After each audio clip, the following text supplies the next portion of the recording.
Electrik, what are some of your favorite science fiction Um, books or movies or worlds, science fiction worlds that have? sure. I think for me, while like I've been reading science fiction almost all my life since I was very young, and it is the one genre of literature which is closest to my heart. Um, Two works, one movie and a book, they have stood out for me like for a very long time because of how deeply they influenced how I think, how I live, how I think the future of the world is going to be. So the movie is Matrix. Oh yes. Uh, it's like you can't come out of that movie the same person. You literally transform into a different person, right? Because this is one of those movies which fundamentally questions your reality. And it has almost become a lifelong obsession for me to explore reality, the concept of time, um, the concept of humanity, consciousness. It got very deeply embedded. I was very young when I saw that movie. Yep. So that was one. And then about the book, so it is very strange how I came across this book, So I was in a library, just randomly stumbled upon this book which was lying down there. I had never heard about this book ever before, anywhere. And then I just picked it up. It was Arthur C. Clarke's Childhood's End. So I just picked it up and I was just literally intrigued with the first page. And I kept reading. So I took the book home, finished it the same day, then read it one more time. Um, that book is just so profound. So after reading this, I keep recommending it to all my friends and family. Uh, if there's one sci-fi book you should read that book.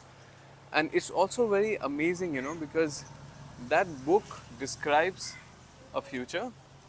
Um, it's very strange how our AI led future, the AGI and ASI that's about to hopefully come in a few decades, it literally charts out how world will pan out, how societies will pan out when those kind of technologies are there. Though the central plot there is superior intelligence visits Earth and things happen to human So society. aliens visit You can or call them superior alien, intelligence. yeah. You can call them an alien or just a more intelligent species, which is sent by another more intelligent species, by the way. I think I read one. It's where humanity stops its childhood, kind of. That's it. Yes, I Yeah. know the book. I wonder if you should. Yeah, yeah, Is it too much spoilers to talk about? But yeah. But it is it's a one good of one. those books which I feel uh, is very highly underrated because not a lot of people know about it. Yeah. So Arthur C. Clarke is known for 2001 Space Odyssey, Yeah. even the the series of books which he wrote around that. I'm forgetting the name of that. I think the Rama series, where an alien ship sort of comes Oh yeah, to. yeah. They made a movie about it They made a recently. movie about it too. So The yeah, language they the speak. Chronicles of Rama, I think, Maybe I don't. or if I'm forgetting the name, but he is typically known for that, largely for the 2001 Space Odyssey series. But this one, I think, is his. It's a banger. It's a banger. It's a gem of a work, and I just want to keep uh, ensuring every friend of mine reads this book. So yeah.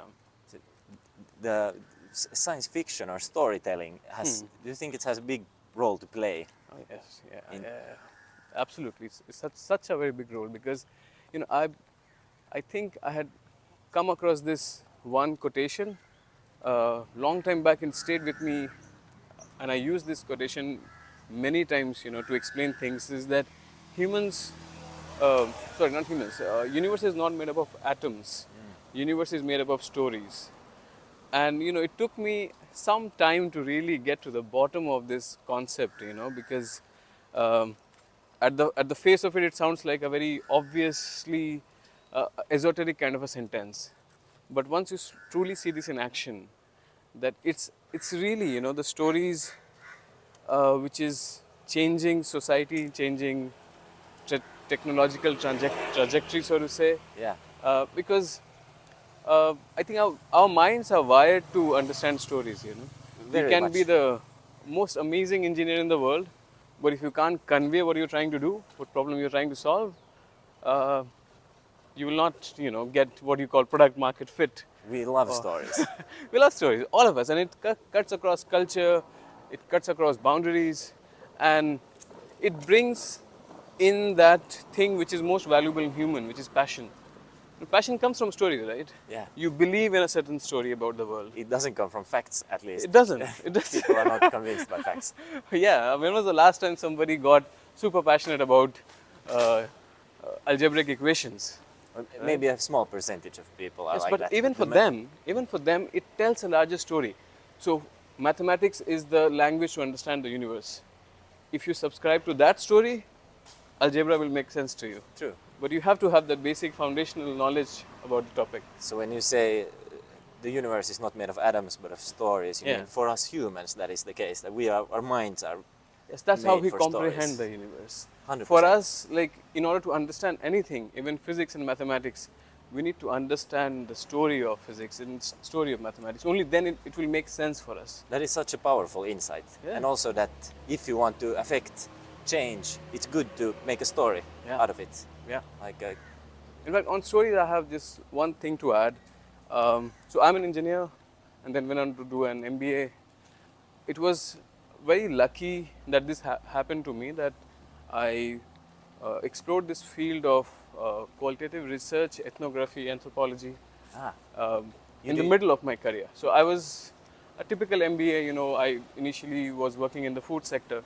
So I was with the FMCG industry in India, and once I had completed 6 years, I wanted to do some further studies. But at that point of time, an opportunity came. Rather than going abroad and studying something, I got to join a very nice boutique, small size studio, right. which they were doing work on design strategy and qualitative research. Nice.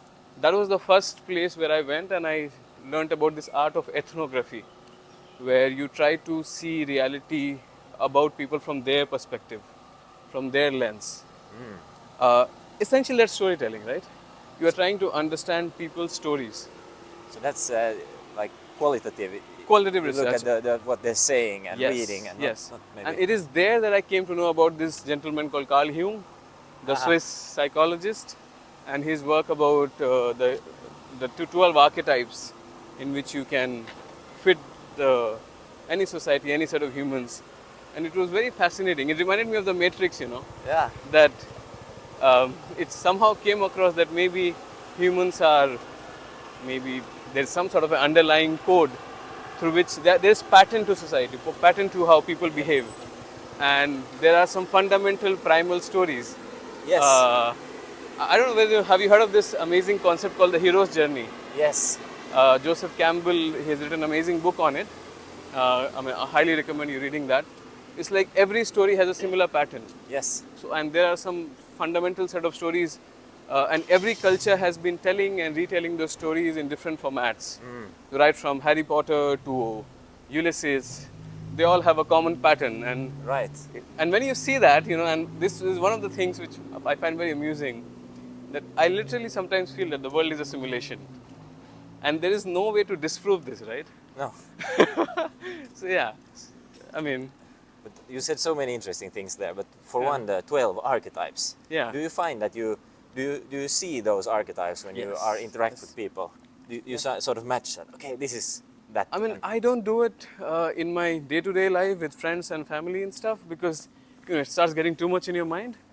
But when you're doing marketing research projects, this archetype model is a very prominent way in which you sort of create marketing strategies for your company, as in which kind of audience do you want to reach out to. So if you want to reach out to, let's say, archetype A, which could be a hero archetype, Yeah. then your product has to speak to them, Yes. and certain cues which will appeal to them. So it's good for marketing, but for day-to-day life, I guess it will be like, you know, analyzing too much Yeah. about daily events, and you don't want to do that. You want to just have a natural flow in So your life. it was more of a professional thing for you then. Professionally, but I think some people might be, like for example, psychologists, they definitely will be using this in their day-to-day work, and when they interact with people for counseling and stuff, I'm Yeah. sure they must be using it. If you interact with a lot of people, you must create some model of Correct. Correct. some cluster. That's that type of Correct. person. Correct. Absolutely. But I do believe in the whole concept of storytelling. So let's say when I am taking a workshop, I do a lot of AI workshops now. Even during my corporate stint, when I will be doing a presentation, I'll always try to convert a presentation into a story. Very good. So that, it will stay with the people and people can relate to it. So was Carl Jung presented, you started working at the little boutique, and Dave were Yeah. like, hey, read this guy, this is how we do work here. Yeah. That's so cool, like, to use Yeah. deep stuff. But you are originally from India. Did you India. study there, and where in India? So I was born in this city called Calcutta. Calcutta. Yeah. That's It's famous for some reason. famous, one of the oldest cities back in India, and this is the city where, when British came to India, they had set up their initial establishment in Calcutta, in the eastern part of India. Right. Reason why I think it's called East India Company, because they settled in East India first. Okay, and Calcutta Right? is there. Kolkata is the capital, right? So it's a beautiful city, a lovely river flowing past the city. My house was just very near to the river, so I remember growing up, and bunch of friends will go to the river, and outside on the other side of the river there was this very large garden. It's one of the biggest gardens in India. It's called the Botanical Garden. So very lovely memories of growing up in Calcutta. So I did my schooling, my university there, and for my MBA I had gone to the west part of the country, which is Gujarat. So you have two corners of India. You went to I the opposite. Yes. So How and different are they culture-wise when you Very, went there? It's very like different different. everything, Yeah, yeah, language, yeah, yeah, yeah. religion, whatnot. everything is different. So East India would be, people love their fish, right? And people love reading books. It's a very nerdy culture. It's the nerd capital of India, where I come from. Reason why I'm into book reading and quizzing. So when I was growing up, almost every locality used to have quiz contests. So you would, on any special occasion, there will be quiz master and they will ask you a question about anything.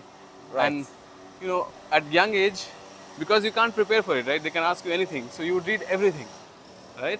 Yep, Because there is no set topic. So you become very curious about everything. Lots of facts around. Yeah, knowledge becomes like a sport for you. Nice. Right? In Gujarat, I was there for 2 years for my MBA. It's a completely vegetarian state. Really? Is it like in legally that you must be? I mean, you can, but it's technically, it's one of those states where you'll find most restaurants are vegetarian, most people are vegetarian. I think there's so much noise. Pause for a while. I love hearing about India because I know so little and it's so massive, India. Oh boy. So, But for instance, if you think the US East Coast, the West Coast, it's kind of California, New York. It's different, but it's kind of American. yeah. But in In India, it's not the case. The unique part is we call it many Indias, and I had the advantage of working across all geographies of India. Wow. I used to work with this company called PepsiCo. We make the cola drinks. Then I went on to work for Mondelez, which is the chocolate makers. Yeah. And I was handling the rural business before I started my own venture, which is Right on. Futurelab Studios. So the amazing thing was, because I was handling the rural portfolio, my job was to visit, across India, all these small villages, and I used to love doing that, right? So I'm sure. I'll make extra effort to go to field and meet people across different sections of India. So we have this concept of many Indias, right? Yeah. North is very different from south, east is very different from west. Even in east, you will find all states are very unique. So around there are some 28 states now in India, and each are very unique in terms of their culture, the language, the dress they wear, the food they eat. Everything is different. So it's like many countries all clubbed into one giant landmass. Is it possible to, like for me, I don't know much, some model of India? You think like east, west, north, south. Yeah. How would you, if you had to make like so is it possible to make such a simple model? How to think about it? Because for now, India is kind of one place. So west, where I did my MBA, that is predominantly the business side of India.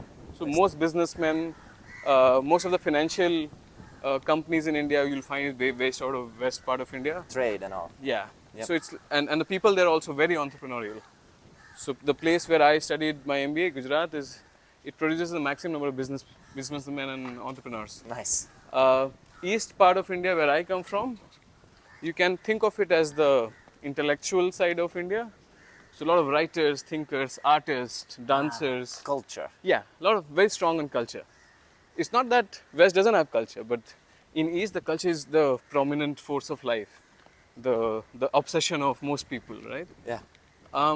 North is, you can say, very live life king size kind of a people, because in North you have mountains. Right. North is very beautiful, and North also saw the maximum number of invasions from other countries. So one unique thing about India is India never invaded any other country in history. We were very peace-loving people, but That's others funny. came to us, kept bothering us one way or another. So North, you will find that they were warrior class in a way. So the Punjabis, right, in Haryana, there were a lot of attacks from outside. So you'll find a little more masculinity back there in the North. Amazing food, amazing, very unique culture in North as well. South now has come to be the nerd capital now. Most of the technology, IT stuff, though I'm obviously, if Indians hear this, they will find that, I'm really trying to... Yeah, I appreciate you're doing it for me, very Yes, simple. it's just for you. I was just curious. So South would be, so for example, our IT capital, the Silicon Valley of India, so to say, is in South India, Bangalore.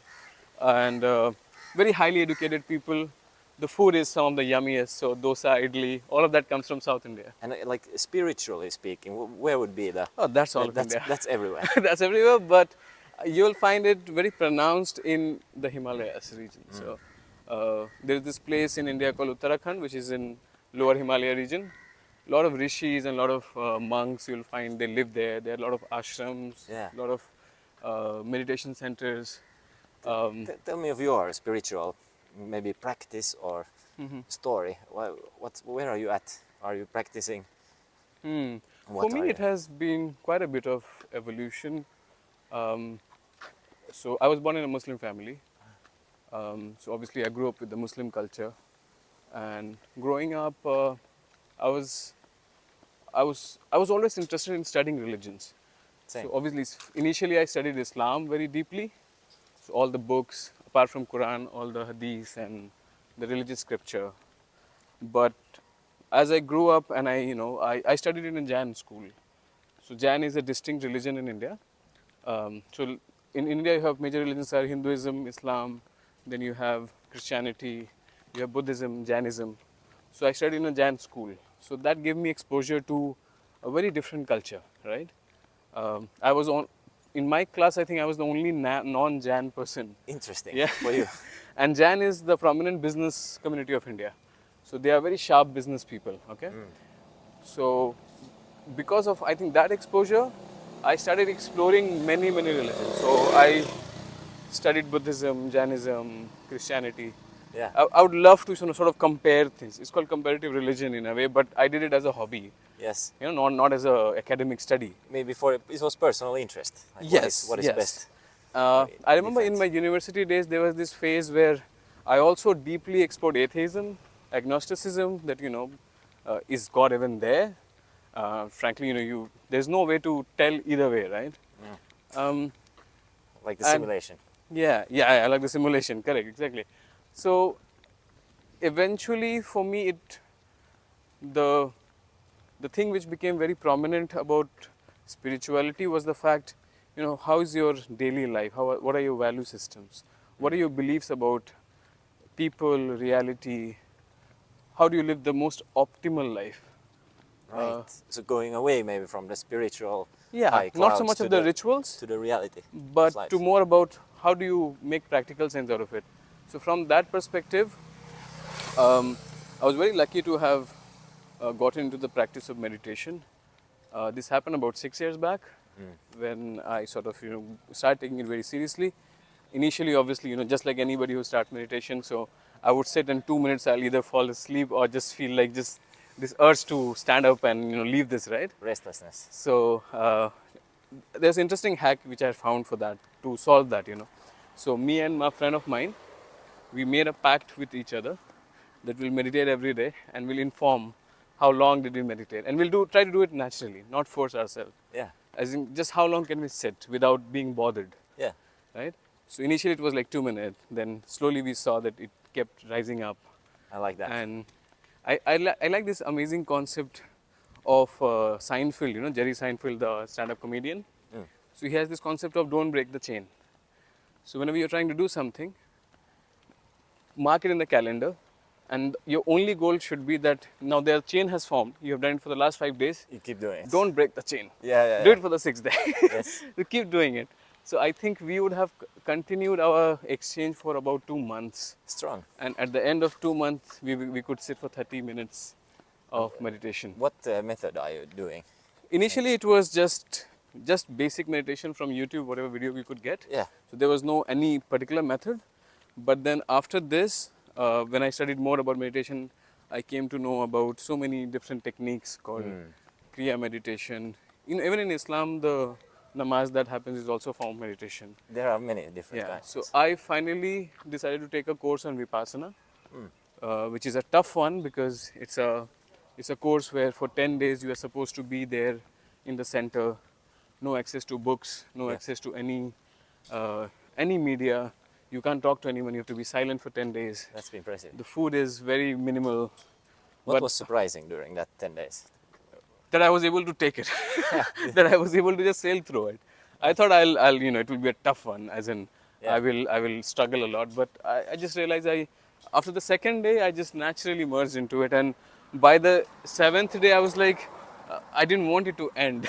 It was so beautiful and so peaceful. You got in a good state. Yeah, very good Let's state. go to the shade if you can. Yeah, so I've continued to practice that to the best of my capacity. It's hard actually, you know, because technically you are supposed to meditate twice a day.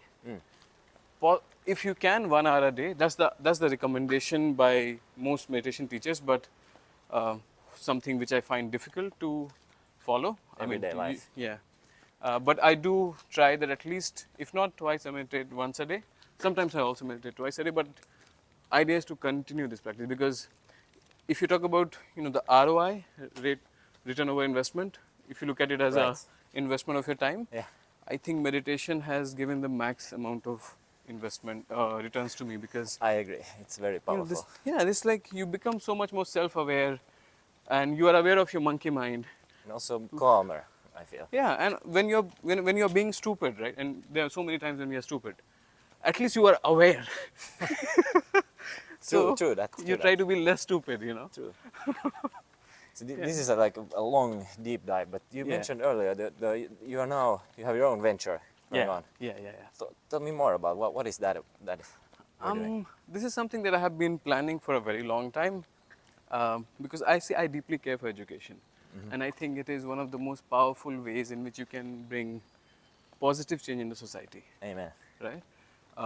For me, the income inequality, the distribution of future which is unequal is something I find that, you know, this is one of the things I want to solve. Right? I almost feel like it's for calling. And the other thing is I love teaching. So nice. I've been teaching for a very long time. Even when I was in university, I used to teach. Right? So I sort of, you know, clubbed all my passions together. So I'm very passionate about the future. I study the future. I hope I'll be a reasonably decent futurist someday, and a very good teacher, hopefully. So what I do is, my firm is called Futurelab Studios, and my primary goal is to ensure that AI and other emerging technologies, it reaches the middle and low income communities. Right. So I collab with colleges, schools, NGOs, social enterprises, and I train them on using AI tools in their personal life, in their professional life. I do these workshops where I introduce them to all these emerging innovations in the space of AI, because I just want everybody should be fully updated. You know that saying that the future is here, is just unevenly distributed. Yeah, correct, exactly. And my goal is to ensure that the even distribution happens. That makes sense. Right? And I mean, if you look at the kind of world we are moving to, I think we are going to witness many miracles in the next 1 decade. And my goal is that miracle should not be confined to a small percent of the population. So I want to spread it as much as I can, because the way it's looking like, we are literally creating a new species on the planet, if you think of it. A unique intelligence which has the ability to solve so many problems. And if I look at some of the prominent problems of the world, for me, what stands out is education, poverty, lack of access to quality resources across the world. Those are some fundamental problems which we should solve as a society. For me, those problems are like very, very important to solve, right? Very true. And with intelligence coming in as an co-layer to our own brain, I think we should be able to solve that at a very accelerated pace. And that's also a reason why a very good distribution of that technology right now is very important, because we'll have a first mover advantage there. Whoever can use AI now, so I think of it as like a scaffolding that you can build, you know. So you have built some structure, and then you have AGI, let's say, coming in, or even advanced AI coming in, and then filling it up to the way that you want it to. So even if you put that smaller effort right now, you'll be able to leverage that effort and create something amazing out of that, right? So that's one thing I'm doing in the Futurelab Studios. I'm also very keen on entrepreneurship. So I have a couple of e-commerce stores. One is I'm doing it with my wife. Nice. So she's an amazing designer and has a unique sense of art. So she has been using AI to create this amazing art pieces, and we are trying to put that into a store, so lifestyle merchandise, and it's doing very well, getting a lot of love from people. I'm also trying to create this store called Electrik Dreams. Really? Nice. This is more devoted to my love for sci-fi and futurism. So futuristic merch, you can think of it like as a store for the future, where different genres of sci-fi is celebrated and beautiful, and products created out of it. So yeah. Back to how do you reach out to these people who are not maybe having access to AI? Are you traveling, or are you doing it over the internet, or how? I do. So the good part is, you know, once you convey your mission to the world, it's surprising how people just come out and help you. Interesting. So in my case, you know, my friends, my seniors from my college where I studied, and you know, so many people that I know, when I informed them this is what I'm trying to do. So one, it happened very organically that there was this, whenever I do a workshop on AI, because I use storytelling. Yeah, it's a good workshop probably. So yeah, people say that this is probably the first time when I was not afraid of technology and I understood AI, and they recommend other people. So a lot of workshops happen because of that, you know, people recommending people, word of mouth. And then there were also very generous people who said, you know, I saw your work. And I also have a community on AI, on WhatsApp. It's 1,200 people. Nice. So I keep sharing knowledge there. So from there also, you know, sometimes people say, why can't you come and teach us and all that. So that's how. Do you have some version of it online, some, you know, video or talk or text? Yeah. So on the YouTube channel, some of the workshops are there. Nice. Because I believe in open source. I believe in, you know, free distribution of knowledge. The internet. And my idea is to create a lot of open source assets so that everybody can use AI, can, you know, learn about stuff. Because for the learning thing, the most important part is the attention that you have to put on learning, right? So the resources should be accessible to everyone. Yes. It's the effort that you're putting which is unique. So why should we make it difficult for people to just access material? So yes. That's why I love Network School, right? Because Network School believes in open sourcing, just, you know, making everything accessible to everyone.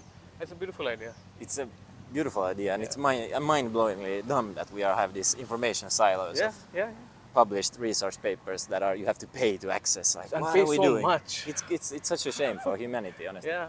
Okay, Imagine if that was not the case, there would be so many more people who are into science and technology, right? Yes. We are limiting that, and we should just break that barrier. Where can people find you online and find your stuff? I'm there on X as Electrik Dreams, and then Is that underscore dreams? Yeah. Electrik. And then there is LinkedIn, whereas I represent my real self, which is Shabbir Haider, which is my name. Yeah. Electrik Dreams is more a pen name, as you can call it. I like writing under that because I write sci-fi, right? Yeah. I enjoy writing under that name. And I'm not an Instagram person. No, but that's enough, I think. Yeah. I tried Instagram, but it's somehow, you know, I struggle with it in the sense it's too much sensory input. That's beautiful. I think we could talk for a much longer time, but I'm trying to keep it at 30. Yeah. This is really nice, dude. Thank you. Thank you so much. You are writing. I didn't know that. You are also a sci-fi writer. I create this